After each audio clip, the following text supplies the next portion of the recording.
Good afternoon. Welcome to today's The Hip Roof Hot Topic webinar, and the topic today is personal branding basics. Well, look, we're missing a letter. And I see Lisa. Hi, Lisa. So we're going to get started. Shantae and Sheri should be along shortly. Everybody has busy days. As a heads up, we are going to be pre-recording Mondays and possibly as well Sundays due to I will be heading off to Vegas. So thank you for joining us. We're going to get going today on personal branding basics. Now this is actually a section of my ebook that we are going to be making into the primary course for the hip roof. And it's about, I don't know, 140 pages right now.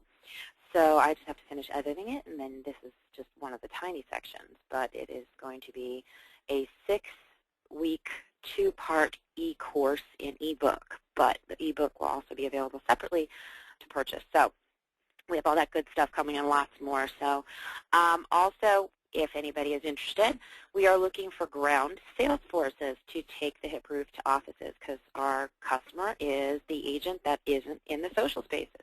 So if anyone's interested, please let us know, and there'll be a slide about that later on. So personal branding. Okay, so every week we know what this is all about. Hot topic to learn about. If you guys have suggestions, if there are things that you want us to teach you, go over step by step, whatever the case may be, please feel free to suggest it. And if you have any questions, if you're listening to the recording, please post them in the library under where the webinar will be posted. So if you're watching a channel recording, then you know where that is. Okay, for this webinar, questions will be taken through the webinar panel on your screen. To talk, use chat, please, and chat should be available to you guys. If not, let me know. If a question's not answered, please post it in the forums directly under the post for the webinar, and please use the hashtag THR for all conversation on Twitter, although I'm hearing we might need to change our hashtag. Today's goals: understand what a brand is, how to create a brand, naming yourself in the fashion of branding, and connecting the old and new media. Consistency. We're going to go over that again and again. Consistency is essential. And more. And hello, Thomas. So let's get rolling. Okay, what is a brand? When most people think of a brand, they think of things like Band-Aid, and they think of Jell-O. And I think that no matter what Band-Aids we're talking about, a lot of people, I'm sorry, see, right there, perfect example. No matter what kind of brand bandages we're talking about, people often will say Band-Aid. Or if someone's having a gelatin dessert, they call it Jell-O. Those are two examples of perfectly done brands. I mean, beyond that, they have transformed themselves from being a brand name of a product to what everybody thinks of when they think of that product. When you think of bandages, what do you say? I need a bandage? No, you say, I need a Band-Aid. When you think of gelatin desserts, oh, let's have Jell-O. Nobody says, I'd like gelatin for dessert.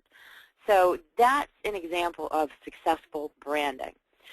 So what you want to do is kind of keep that in mind. So your goal when you're branding is to sort of transcend and make everybody think of you. So when they think of real estate, they should think of your name. So, you know, they won't necessarily refer to, oh, well, this is my house that I bought through, you know, or this is my real estate. They won't replace the word in their general interactions day to day, but you get the idea. So the point is that you want to transcend the product or the item and be the brand. And this is also, they become iconic. Good point, Thomas. And that's what it is. It is. It's exactly that. It's an icon. Almost an idol at this point because, you know, it is. It's just the default. It becomes, if you went to the dictionary and looked up Band-Aid, we'd all expect it to, you know, say it is a bandage one uses on a cut or whatever injury.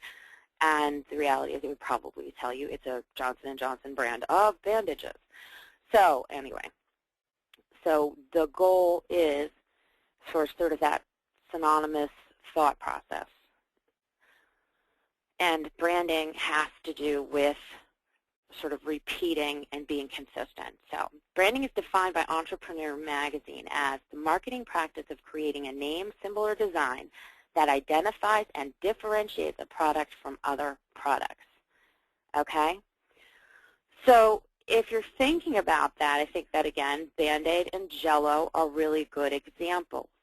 If you wanted to think of other ones, and I'm going to ask you guys, what are some other brands that you can think of that you probably refer to by the brand name no matter who the manufacturer is or the product? Is there anything you guys can think of? I'm sure there are tons, but the point is that that's the goal. I mean, there are feminine, I'll say, hygiene products that most women think of, and there's branding issues with that. There are a variety of things that are out there that in our everyday lives we are Coke. Well, yeah and no, because I think a lot of people would do that, but I think that, you know, there's still that Pepsi or Cola. So, yeah, you're right. That's a Southern thing. Lisa says down here everything is a Coke, and she's right. Everything in the South is a Coke, and I know I've heard that referred to, but there are a lot of regionalisms and things like that as well. How they call, let's see, subs, or they call them grinders, or whatever the case may be in different parts of the country, but that's a little different than branding. But yeah, I mean, most people think of cola, and they say Coke, so you're correct, but I think a lot of people think of Pepsi too. So that's an interesting thing to do, and as a takeaway, I would love to have everybody come up with 3 brands that you think of that are synonymous with the product, you know, or replaces the actual individual item. So that would be interesting beyond Jell-O and Band-Aid. Being a brand. In this case, use the real estate professional are the product, or is the product. Your name will be your brand in social media, and part of the branding process is starting out as simply and logically as possible. So it comes down to the naming convention. How do you use your name in the social spaces? What are you saying about yourself? Are you making it easy? You know, there are a lot of great examples of simplicity, of doing it well, and making the connection. And there are also some great examples of not doing it very well. So, you know, when you look at it, I think, like, for instance, we've got Lisa here with us, and she has done a pretty good job. But I think that my suggestion for her specifically is you need to, and for everybody, look at your sign. Thomas does it well, because he's consistently his name. Lisa says, what? I didn't know any better when I created my Twitter name. I chose L.A. Oden instead of Lisa Oden. Now can't get Lisa. Well, you probably can. So let's watch this, and you'll see what you can do. So anyway, my point is that your sign writers, your name writers, your business cards, your email address, all of these things consistently identify you in your signature file on your emails when you're contacting your clients. When they're searching for you online, you want them to be able to find you and identify you across the platforms. So what you really need to do in connecting, and I stole this term from Rob Hatch when we were working on the ebook for the hip roof back in September, connecting the analog and the digital. So connecting your analog world, business cards, things like that, to the digital world. And it should translate perfectly, because keep in mind, and I'm probably going out of order, they're saying 90% of consumers start their real estate searches online. So if they're looking online, are they going to know you by your Twitter name or your blog name or your LinkedIn or whatever names you're using as opposed to your real name? Or are they, you know, how are they going to find you? Are they going to recognize you? That's another reason why we say have a recent photo on your business card, have a recent and good photo that really clearly shows who you are as your avatar or your photo in the online spaces. It's all part of the consistency in connecting you. And consistency is the buzzword. When you think branding, consistency is the essence of it. A brand is a brand because it's consistently staying the same. Now, you can successfully rebrand, but that takes some time to transition through. And for instance, if we look at Coca-Cola as an example, look what happened with New Coke. Look what happened when they tried to do that. They changed the product and they tried to rebrand. It did not succeed. Now, again, you look at some other brands, Jack in the Box, over the years they've changed, Taco Bell, over the years they've changed, Sears has modified their logos. Things modernize as time goes by as far as image and appearance, but the consistency is still there for very long periods of time. So you want to keep that in mind when you're creating a name. So the smartest thing you can do is get your own name. Buy your own domain name as well. Anything related. You want to give a gift to your children or family members? Buy their domain names for them and protect that for the future, because you never know. Okay, continuing on. So branding is about using your name. Agent branding is a process. Yes, it is a process, Thomas, but by being consistent from the analog to the digital helps do that. Agent branding in the process is you want to identify, and I'm not talking about what you offer as a brand. I'm talking about you, your name, and that it should be what they think of when they think of real estate in your community. So yeah, we'll talk about that process too. My brand, bad example. Okay? My first Twitter name was actually Maya311, and not for the band.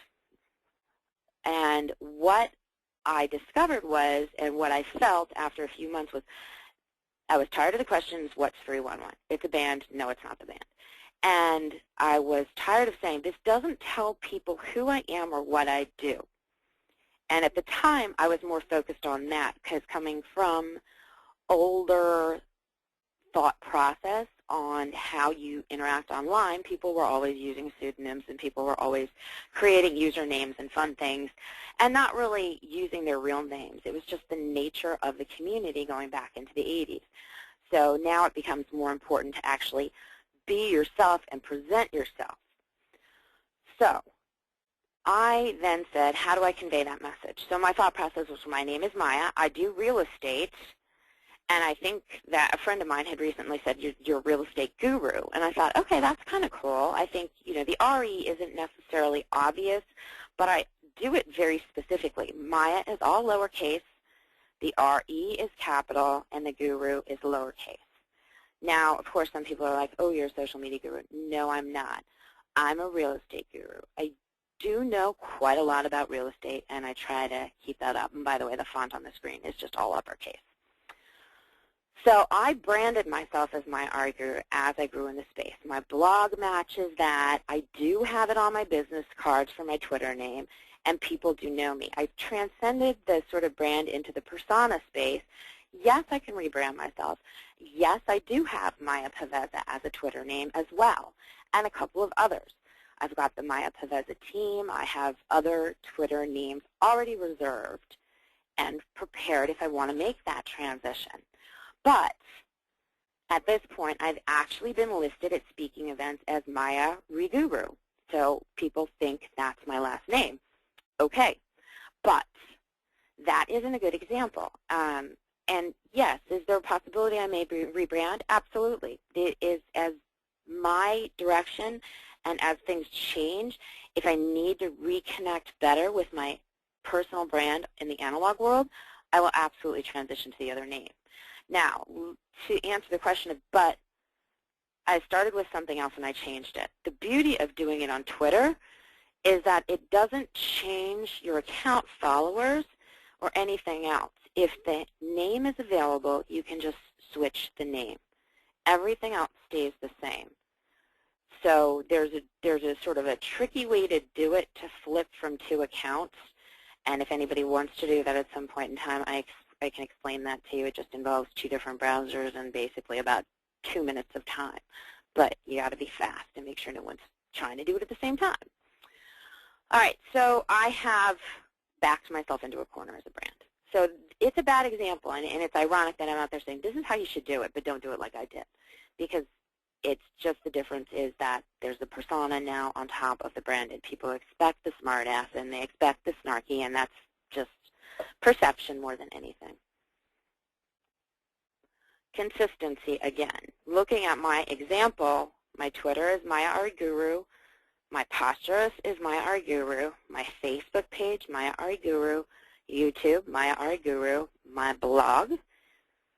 So I think that hopefully that's pretty darn obvious that it's consistency, and consistency is the name Consistency in the use of the name is what creates the brand, making it easy for people to connect the platforms with the brand or with your name. You know, oh, I can't remember what Thomas is on LinkedIn. Well, Thomas Cunningham, easy enough to find. Now, Lisa, you might be a little harder because if they start looking for L.A. Odin, they're not necessarily going to find that. So that's, again, an example. Yeah, you did. Thomas Cunningham is Homes by Thomas. You did okay with that. I really think you did okay with that one because I think you've successfully branded that. But I think you need to, if you have the domain name homesbythomas.com, then you need to also have that on your name riders and on your business cards, because I think that's the one exception that you're clearly conveying what you do, Thomas, to what you do. But I mean, I know your name, even though it's Homes by Thomas, I see your Twitter name and I think of Thomas Cunningham for some reason. So that's a successful branding in that I must have seen your name in enough different venues that it's interchangeable to me. The question is, though, that if your client is looking for you online and they knew you in the real world, will they find you online? So make sure that you're searchable in those places by your real name, whether it's in your bio or some other part. So just make sure you're referencing it. And, you know, I'm going to talk Twitter heavy to some degree because it gets you a lot of SEO for being out there and saying things. Okay, it's never too late to rebrand, but you want to connect them. If you're going to use Homes by Thomas online, and Lisa, if you're going to use L.A. Odin, you need to also use that in your analog world. In your marketing materials, have it on your email signature for people, put it on your letterhead, put it on your business cards, put it on your whatever you need to do to connect it. And that's the beauty of the QR codes, too, because that makes life easy. And I've got a blog post going up on QR codes tomorrow. And I think you guys will like it. It's a pretty hot product. So I'll talk about that later if we have time. Okay, so consistency, consistency, consistency. The rules really are keep it simple, use your name if you can, use a logical number sequence if necessary. Don't drop vowels, don't use hyphens or underscores if you don't need to. And remember, people are lazy, so make it easy. Now, with Lisa or with other people whose names are being used by someone else, there are two ways that you can handle this. The first is to check to see if it's a live account on Twitter. Facebook, places like that, it'll be harder to do. But on Twitter specifically, is it a live account? Is the person active? Do they seem to care? You can always say, would you be willing to switch names with me? Would you be willing to release the name to me? I've actually had people purchase names from other people. An example is @Alex on Twitter, Alex Wilhelm. He bought that name from the person using it. I think he paid $300 about 3 years ago or 2 years ago. But he bought that name. And there's a value to it. I've been trying to get the Maya person @Maya to sell me the name, and she's in Australia and has not ever responded. We've offered to ship her beer. She's a college student, an actress. So, you know, if you want to pursue getting your name, asking somebody if they're willing to release it to you is one way of doing it. Another option, and even though I say no underscores, Lisa, your name is short enough that if you did Lisa _Odin, I think that that would be fine because it's sort of melodic and it seems to flow. When you have names that are much longer, Thomas, you for example, that's harder to do. Not that Cunningham is a different name or a difficult name to spell, but it isn't as short, it isn't as just easy. And I think, again, the key is that people are lazy and you want to make it easy for them. Amanda Wernick, phenomenal realtor, is how you would say it. It is not how it is spelled on Twitter. She's dropped a number of vowels, and it makes it a little more difficult to know because she hasn't dropped all of the vowels, only some of them. So to try and remember that is almost too demanding on our brain process when we want to just put it out there. Having it phenomenal realtor spelled out would actually be easier than trying to remember that she's done it with an F-U-N and then is it a P-H, and you know, knowing which vowel she's left out gets difficult. And then people who do things like if their name is taken and they throw a number afterwards, for instance, when I was using Maya 311, you want to use a number that makes sense, that has meaning to you, and that you've used consistently. And I've been using that for many years in many places, so there were people that knew me who could identify me by that. So taking a number like 9576354, anything beyond, I think, 3 numbers becomes difficult for people to remember.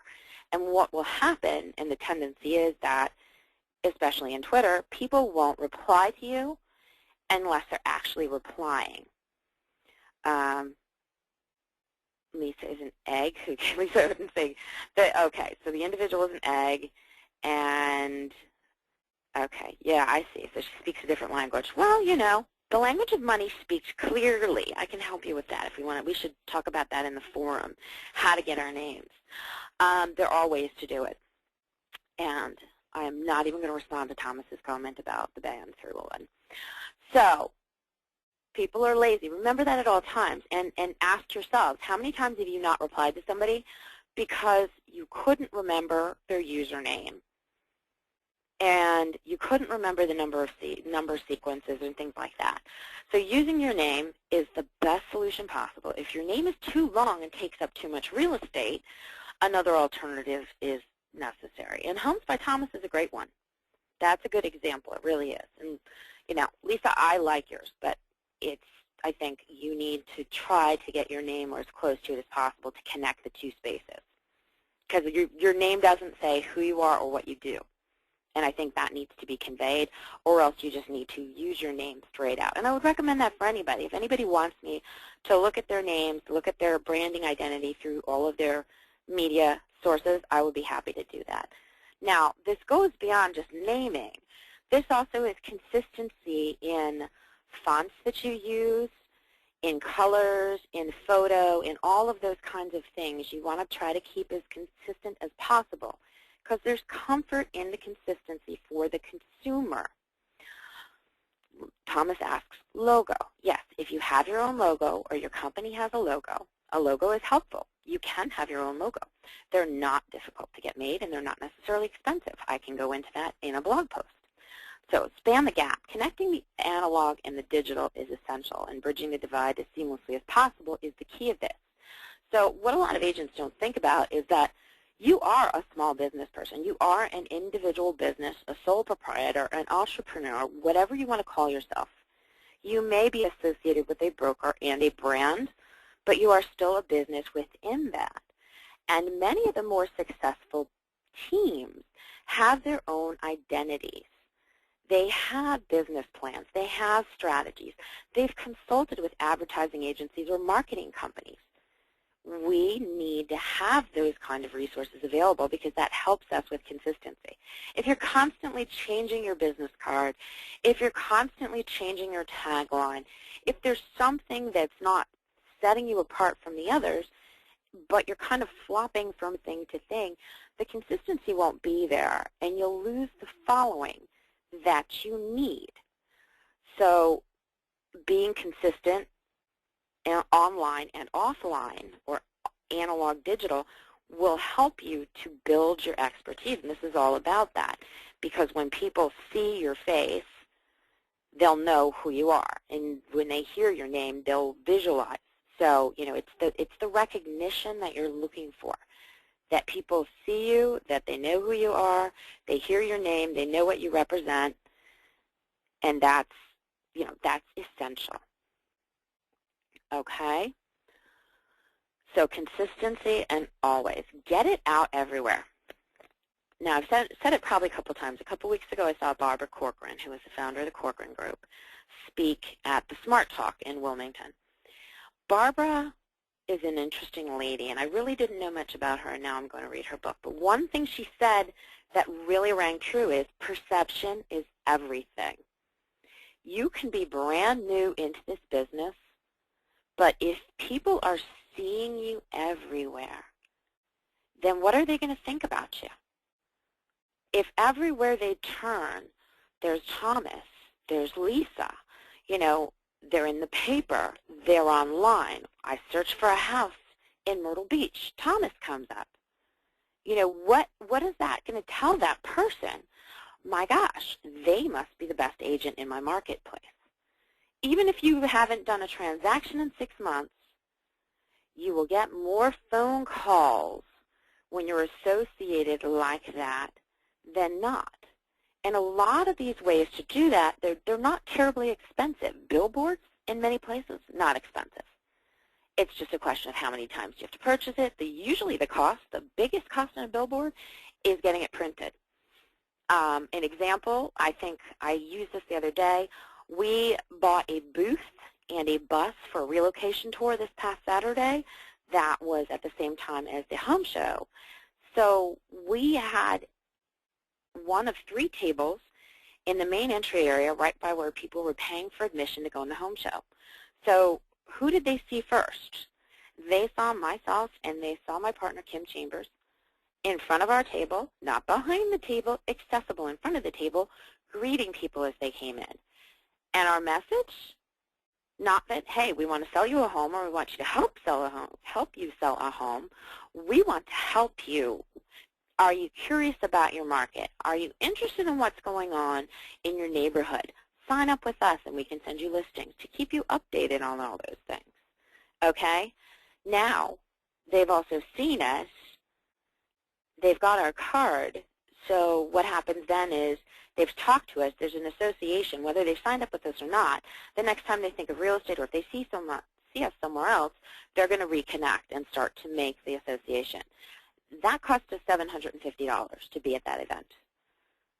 And as of now, we have had 5 buyer-client conversions as well as a referral. So that's a really good return on investment. And that's one of the biggest weaknesses agents have. We are cheap. We don't want to spend for the advertising. You need to be putting at least 30% of your earnings in real estate back into marketing. You should have a corporation. You should have a very specific structure to help you run your business. If you are just getting paid directly by your company, then you are paying twice as much in Social Security taxes, so you really may want to talk to an accountant, a tax attorney, somebody like that about incorporating. I did it myself. I have a couple. So those are a couple of ways for spanning the gap. Okay, we're jumping ahead. So that's really the essentials of branding. We can go deeper into it, but talking about successful branding, I think if we look at some of the most successful people in the social spaces, we are going to see that their names are their brands, with a few exceptions. Amber Naslund, who's at Radian 6, just wrote a book, but she's Amber Cadabra on Twitter. So not everyone is as consistent, but let's take a jump into, for instance, my blog, My RE Guru, right? We know about that. And if we go to Facebook, I have the same thing there. Let's go. I might want to actually type that in.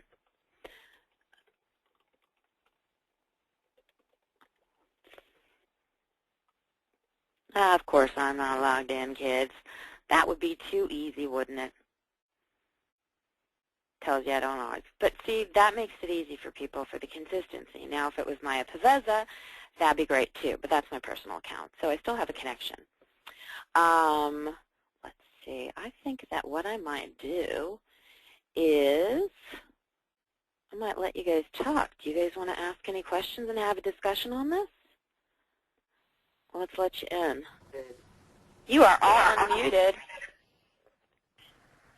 Does anyone not want to be unmuted? Maya, I probably need to call in. That's what their preference is. What, guys? I probably need to call in because I'm on my laptop mic. No, you're fine. Can hear you fine. Oh. So did you guys have any specific questions or you want to talk about this? Oh, that's because that's when we first went to see Sonia. We were going to put the Coldwell and the Oaks above the Saxon. Okay. I guess that was Maria. And she didn't know she was on. Okay, guys. Lisa, you there? I'm here. Okay. Any questions? Thomas, guys? Can you guys hear me okay? This is Thomas. Yes, Yes. sir, we can. Okay, just figured I'd give it a test run. I'm actually trying to rack my brain because, I mean, you did such a good job with everything and explaining it. I guess one of the biggest, I'm at a stage now, which is why I brought that up, to where I feel like I'm at the point to where I feel comfortable enough with the so-called brand that I'm going with. Now it's time for me to design a logo so I can have, like you're talking about, consistency across the board.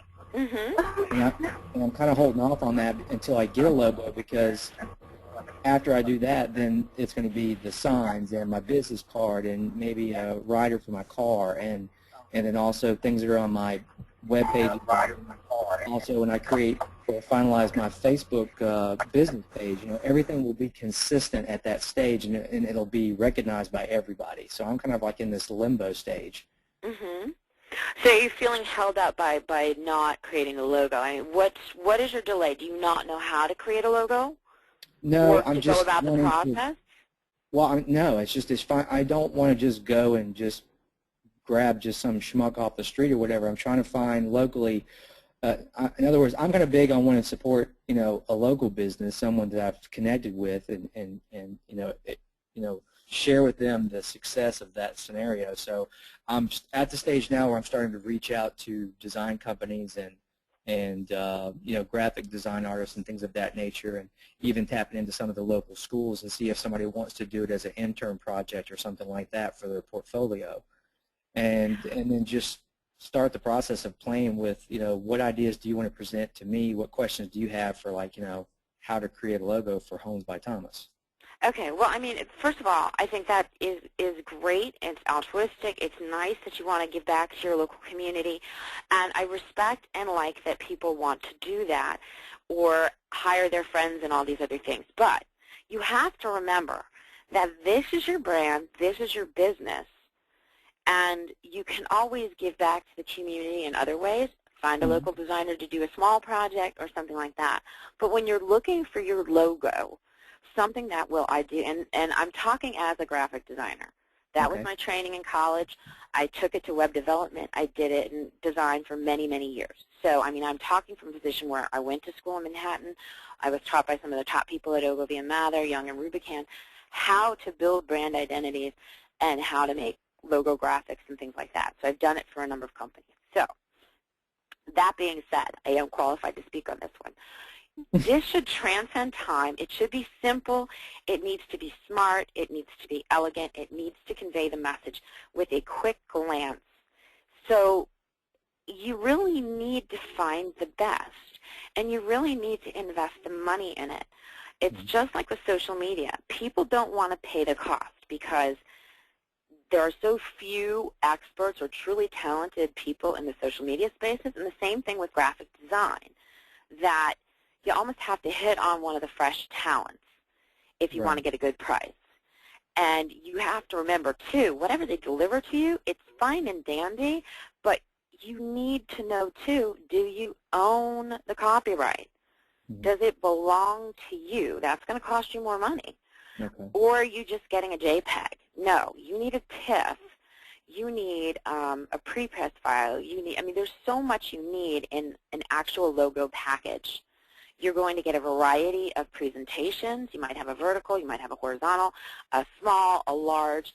It is not as simple when it comes especially to print quality, what you take out of it. So I think it's wonderful to want to support your local marketplace and somebody who's there. But honestly, if you find the best designer and somebody says, this person's really amazing and talented and I've seen lots of great things, you should talk to them. I think that that's a better way to go. And when you talk to a designer, you shouldn't just say, hey, I want a logo. Okay, I'll make you one. There should be a conversation, because I think that most designers are going to try to get into your head, understand your thought process, your business, and sort of get a feeling for you and a feeling for what you want, because there's an emotional connection. At least that's how I always worked. Well, I mean, I'm anticipating that, and actually that is what I am searching for. I mean, the biggest thing I'm going to look for when I talk to someone is I want them to say, there will be an interview process. This will be a process, because I've got to get my head wrapped around what you're doing, who you are, and what you want to convey, and then that way we'll start working on a plan together. Also, too, as a note, I'm very open to anybody willing to suggest or give me recommendations of a design artist to work with or talk to. I will give you the name of somebody locally who I have seen amazing stuff from. I just said local because, that's an idea. I'm not locked into it 100%. Do you understand? Like, it's just. Hey, you know what? If you've got the best guy locally, then that's perfect. I have a great guy locally here in Wilmington, and you know what? I knew him for a long time, and I was admiring a logo on a store, and I tweeted out something about it, and it came back on Twitter from him saying, yeah, I designed it. I was like, dang, I'm impressed. Right. Because if I'm commenting on something, so, and typically, too, we have some idea of what we want. There's this mental image of what we want, and Sheri and Shantae have also joined us at this point in time. Or Sheri's not on the phone yet, but I see her logged in. Shantae is. Okay, so does that help you a little bit, Thomas? Because then once you get that identity, you want to start branding that everywhere. But you don't want to replace your photo. And I think what you need to do, too, is you need to have a consistent avatar a little more often. I think you switched to something that was much better recently. You talking about on Twitter? Mm-hmm. Yeah, I played around with Twitter, and I'm about to go back to. There's one photo that is current enough. I mean, I haven't changed that much, and I like it because it's somewhat professional. I mean, it is professional, but it's not like stiff. Oh, it's not the beach one? Well, I do like the beach one. I don't know that that's what you want to convey, though. Yeah, I know. Especially, well, I don't know. Are we talking about the one where I was joking about having some coconuts on my head? Yeah, the coconuts, if you want to call it that. Coconuts or whatever. Yeah, I kind of decided that was fun and dandy for a while, but it's like I am misrepresenting myself big time. Mm-hmm. Yeah, and it's interesting, too, because I've also noticed something with you. And here's another thing, guys. This is what I also talk about in branding, how you portray yourself in the space. Because it's what you say and what you do, your actions and your interactions, because the consumer's always watching you. So, what you put out there is indexed and is forever. So it's very important, and I mean, I don't know how many people have been following me for the last 3+ years, but I've really definitely changed my tone in the last year over prior years. And it was an intentional choice, and what I put out there isn't everything. I was in the absolute I was just beyond annoyed with the situation yesterday. I did, for the most part, keep it out of the space. But I warned people, today is not the day to poke me. Right. Well, I laid down the law, and I had some real ultimatums out there. I've got a small bit of mixed feelings about that because I'm also a huge proponent of, number one, if you in branding yourself as an individual, number one, we are real estate agents, and then we also need to know, more importantly, need to identify ourselves as real estate professionals so that we can push that envelope. Because unfortunately, in my state, I mean, I make the joke you can get a real estate license from Walmart. It just seems like anybody could do it. That doesn't mean that they're the right ones and that you should hire them, but unfortunately, they're out there and they're my competition. But also, too, I am an individual, and one thing that makes me unique is my personality. That is who and what I am.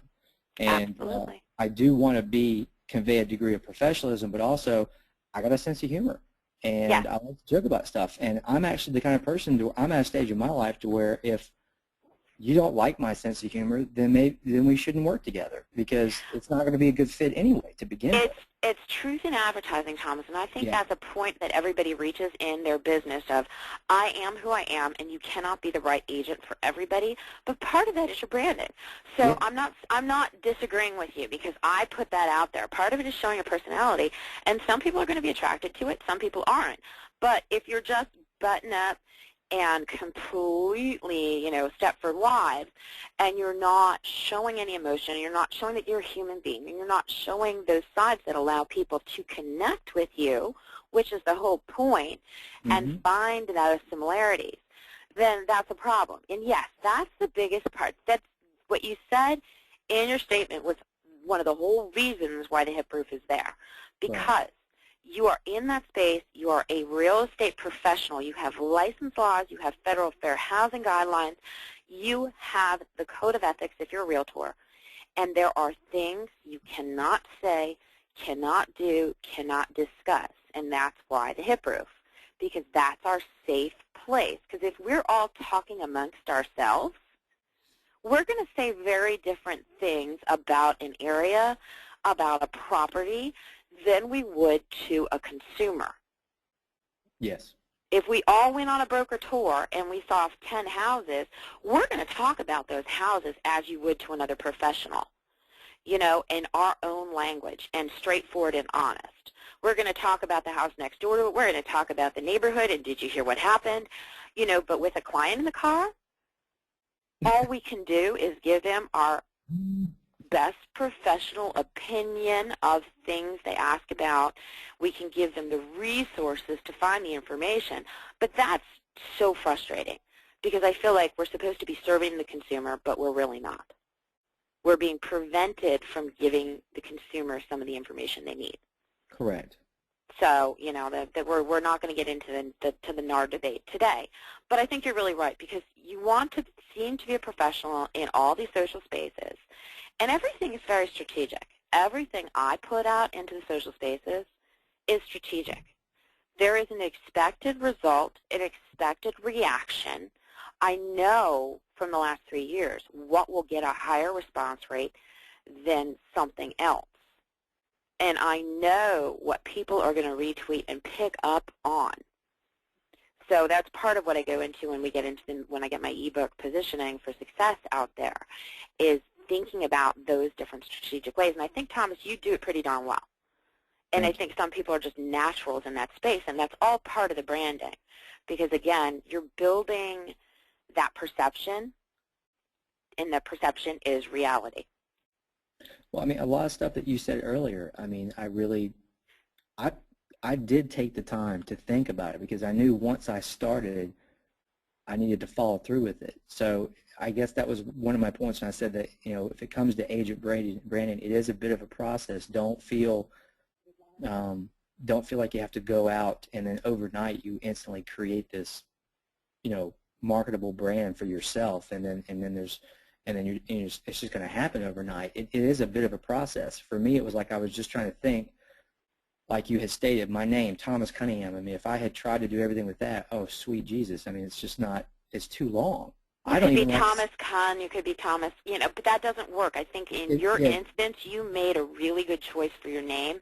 And it's funny because what you just said actually goes back to my blog post I put up today, Patience Builds Everything Better, or Patience Builds Better Everything, because that's the key right there.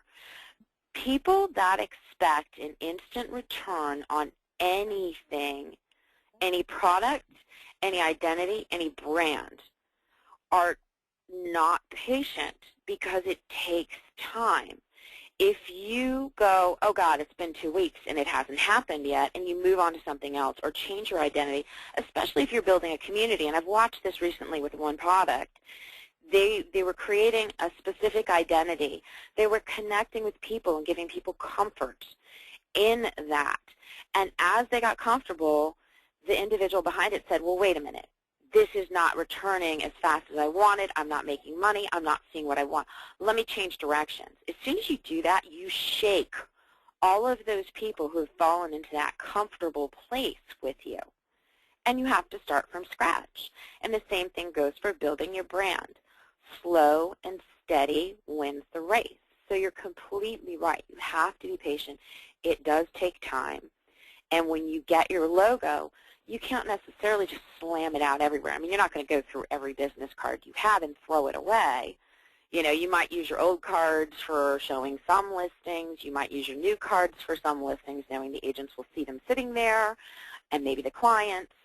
And, you know, you might put it on your letterhead first. You might put it on your website. It's slowly integrating and bringing something into it and testing the market reaction, too, because that's important to see. How do people react to change? How do they react to something? And I'll probably use the true social media, like in other words, Facebook and Twitter first, because that way it's the easiest way to get it out there, the fastest. And then, just over the past year and a half, my ability to genuinely connect and establish true working relationships, yourself as a perfect example, to get it out there, because now I've established myself to where there are people who are genuinely paying attention and they're watching, so that if I do pose a question or put something out there, I actually get a genuine response. And so that is my goal next. Once I do get that logo design, then that's where I'm going to put it out and say, hey, what do you think? Do we need to tweak it here? Do you like it? Do you not like it? Well, then you take them through the whole process. Make them feel like they're part of it and they own it. Here's my first draft from my designer. What do you guys think? Yeah. But really in the end, what matters is what you think. Right. So despite what others provide, make them part of it. When you make somebody part of a development process, that's what they love, and they connect with it, and they become part of it. Then they own it with you, and that brings them into your circle. And another important thing, and I've been so involved heads down with real estate, with Hip Roof, with other things right now, that I haven't been on Twitter as much, and it's noticeable. My clout score, Sheri and I were talking about this the other day, my clout score is down, and I use that as my metric for interaction. I notice less people are responding, because this is, if you ignore it, it will wither and die. Social media is a flower, it is a plant, and you have to nurture it, you have to feed it. It is your job to be there at a certain level. Yeah, that's true. The sheer interaction is the food that feeds it. Now, just remember that every one of those things that you're saying, and Lisa, jump in at any point in time if you want to, any of those things that you're saying on Twitter, and I think Twitter is great because it's that open community, that it's indexed, it's got the SEO, that can be found at any point in time, so it helps establish you as the expert. So that's why some things I check in on Foursquare, some things I don't. Some things I tweet, some things I don't.